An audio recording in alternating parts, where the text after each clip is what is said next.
స్వయమైన ప్రియురాలికి ప్రేమతో రాసిన ప్రేమలేఖ, స్వయమైన చేతులతో ముక్కలుగా చింపిందే మనసు రేఖ.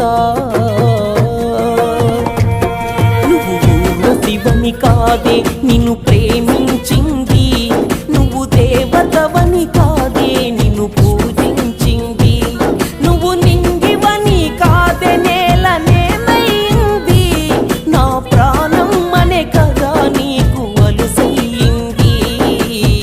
రాతలో లేని రాధమ్మ చెప్పలేను